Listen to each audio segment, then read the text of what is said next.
El mundo está formado por diversas culturas, países y personas.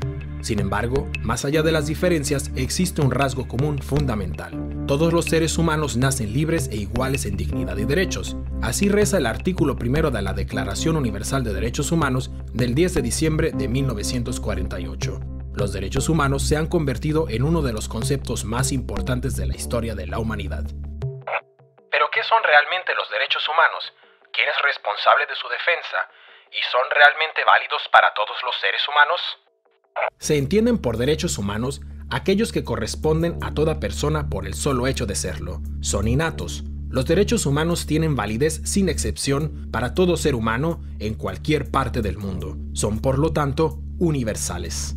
Son válidos para todas las personas por igual, independientemente de su raza, religión, sexo, orientación sexual, color de piel, edad u otras características que puedan diferenciar a los seres humanos entre sí.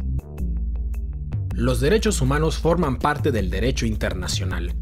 Ya la Carta de las Naciones Unidas de 1946 contenía importantes pasajes dedicados a la protección y el significado de los derechos humanos. El primer acuerdo internacional al respecto es la Declaración Universal de Derechos Humanos de las Naciones Unidas de 1948. En 1966, la ONU aprobó otros dos instrumentos internacionales, el Pacto Internacional de Derechos Civiles y Políticos y el Pacto Internacional de Derechos Económicos, Sociales y Culturales. Juntos se denominan Leyes Internacionales de Derechos Humanos. Son la base jurídica más importante a este respecto. A todos ellos hay que añadir otra serie de convenciones. La Convención sobre el Estatuto de los Refugiados, la Convención sobre los Derechos del Niño, la Convención contra la Tortura y la Convención sobre los Derechos de las Personas con Discapacidad. ¿Pero cuáles son en detalle los derechos humanos fijados por estos instrumentos? A menudo se clasifican los derechos humanos en tres generaciones o dimensiones. La primera dimensión, los derechos civiles y políticos clásicos. A este grupo pertenecen el derecho a la vida y la integridad física, la prohibición de la esclavitud y el trabajo forzoso, la protección contra la tortura, la libertad de opinión, la libertad de conciencia y religión, una amplia prohibición de la discriminación, además del derecho al voto. La segunda dimensión, los derechos económicos, sociales y culturales, como el derecho a un trabajo y una remuneración adecuada, el derecho a la fundación de sindicatos, la paridad en los derechos de hombres y mujeres, la protección de la familia, las mujeres embarazadas, las madres y los niños, el derecho a nivel de vida adecuado incluyendo una alimentación nutritiva, el derecho a la mejor salud posible, el derecho a la educación y el derecho a la participación en la vida cultural.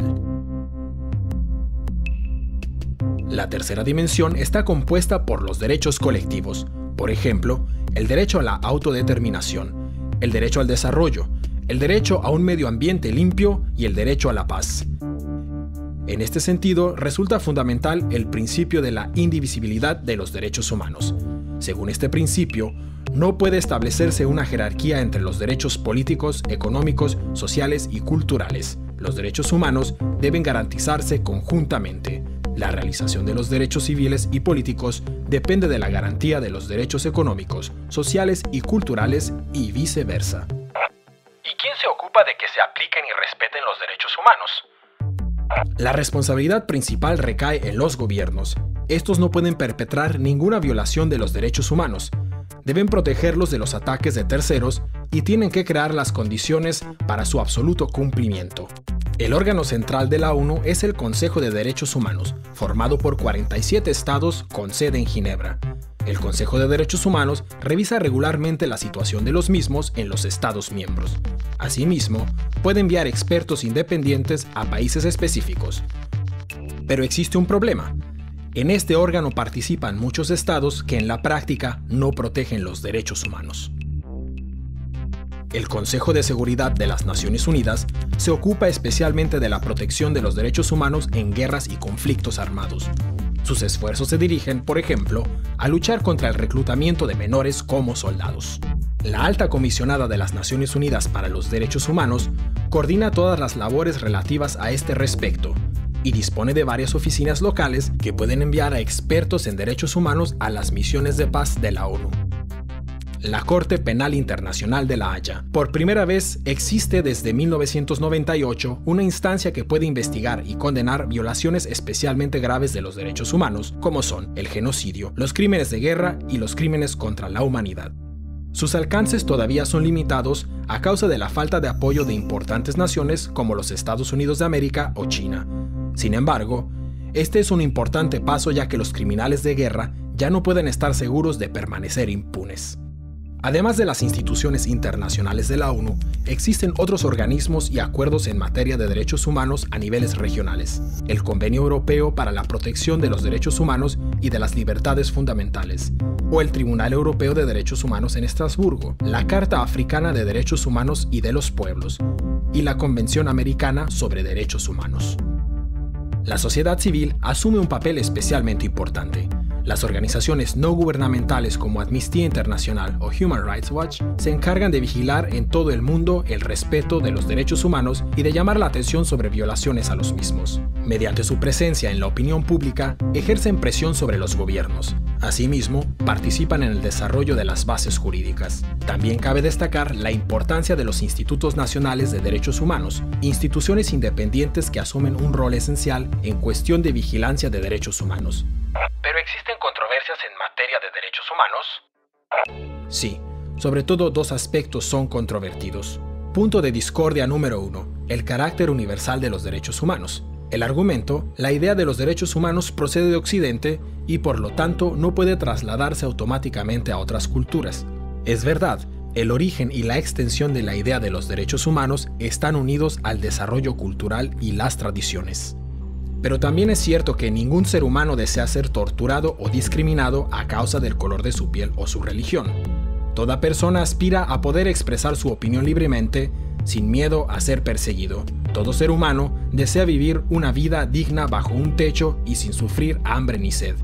Y todos estos deseos están recogidos en el concepto de universalidad de los derechos humanos. Cabe destacar que la universalidad se pone en tela de juicio por estados o grupos responsables de violaciones de los derechos humanos. Punto de discordia número 2. Los estados occidentales son acusados de utilizar los derechos humanos como excusa para atacar militarmente a otros países al mismo tiempo que violan los derechos humanos. La realidad es que ningún estado garantiza por completo los derechos humanos. También en los estados occidentales existen violaciones de los derechos. Especialmente tras los atentados del 11 de septiembre de 2001, se introdujeron una serie de medidas que recortan los derechos humanos y que se justifican argumentando la necesidad de la lucha antiterrorista. En conclusión, podemos comprobar que los derechos humanos son especiales. Corresponden a todo ser humano por igual. Su protección y su respeto deben ser prioritarios en las actuaciones gubernamentales, porque los seres humanos son el punto de partida y el objetivo de toda política. El Estado está al servicio de las personas y no al revés. Los derechos humanos requieren una lucha constante para su protección y su defensa. Solo si respetamos los derechos humanos podremos asegurar la paz y la estabilidad a largo plazo.